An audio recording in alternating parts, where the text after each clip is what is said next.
Hey, this is Rick Casalge, injury specialist from exercisesforinjuries.com. I want to welcome you to today's video. And in today's video, what I wanted to go through is a simple test to see if you have tight hip flexors.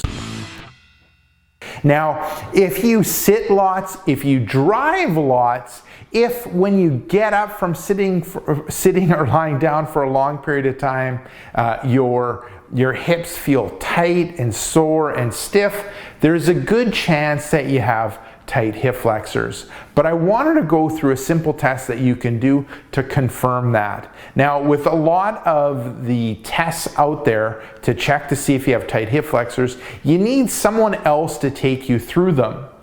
So what I wanted to do was go through a test that you can do at home to see if you have tight hip flexors, and if you do, it's important that you address them. It's very much like a cavity.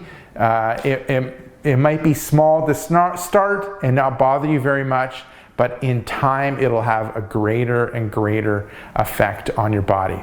Oh yeah, I'm going to bring Kaya up, and she's going to help me demonstrate the simple test that you can go through. So what you're going to do is you're going to lie down. You can lie down on the floor, you can lie down in your bed to go through this test. So you're lying down, legs are straight, legs are underneath your hips. You're relaxing the upper body, shoulder, and neck area. And then you're going to lay there for about 60 to 90 seconds. After the 60 to 90 seconds, you're going to do an inventory of yourself. And the first inventory or first question you're going to ask yourself is, do I have tightness in my quads? Do I have tightness in my hips? Or do I have tightness in my low back? So you want to ask yourself that. Then the second question you're going to ask yourself is, do I have pulling in my hips or in my low back? And then the third question that you're going to ask yourself is there an increase in the curve in my lower back? Like, is it really significant, that curve?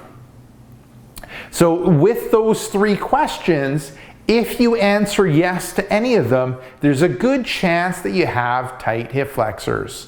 And just like that small cavity, you can ignore it at the start, but in time, it's going to have more and more of a negative effect on your body.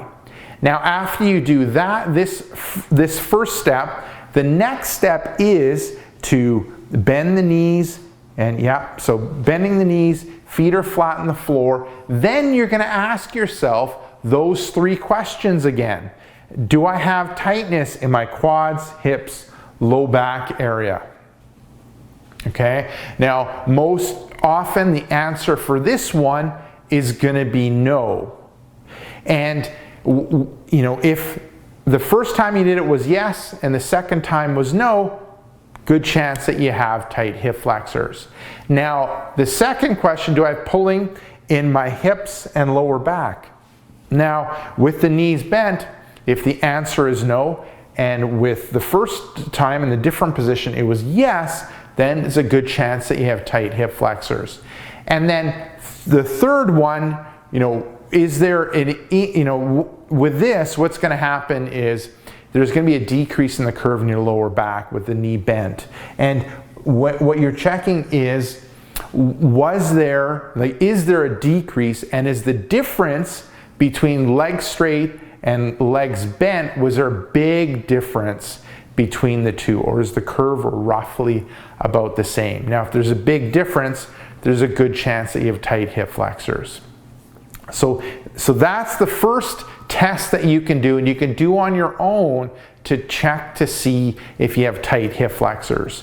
Now, two other little tests that you can do to check to see, double check that you have tight hip flexors, is you can let the leg hang off the bed. So Kaya's going to move more to the edge of the bed, edge of the bed. She wants to make sure that she does not fall off the bed, okay? If you're utilizing a plinth like this, you can take the opposite hand and grab the bed and kind of hold yourself. And then, so she's letting the leg hang off. She has the weight of the leg pulling down. And then she wants to go with that, ask herself, how is it feeling in that front of the hip? Is there a light stretch, or is there no stretch, light stretch, or really heavy stretch? Now, if there's a really heavy stretch, it's a good chance that you have tight hip flexors. And you check on one side, and then you check on the other side. And oftentimes what people will find is one side tends to be tighter than the other when it comes to the hip flexors. Now, the third little test you can do is you can move onto your stomach.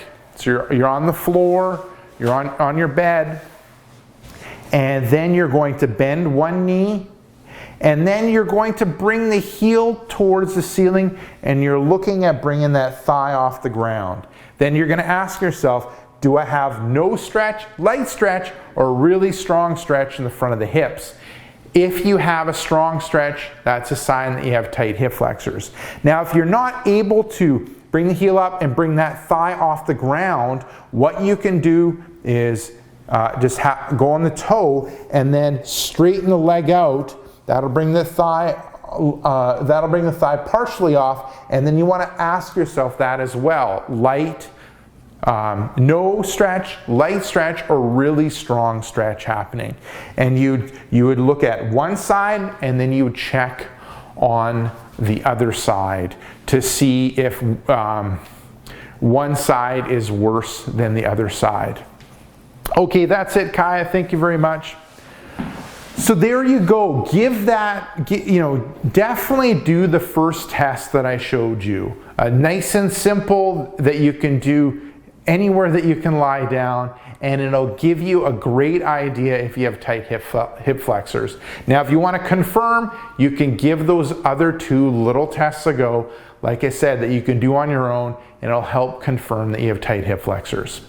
So that's it. This is Rick Caselge from exercisesforinjuries.com. Before you go, make sure to, if you got benefit from this video, make sure to like this video. If you have any questions or comments for me, you can leave them down below and I'll respond to them right away. So that's it. This is Rick Caselge saying take care and bye-bye.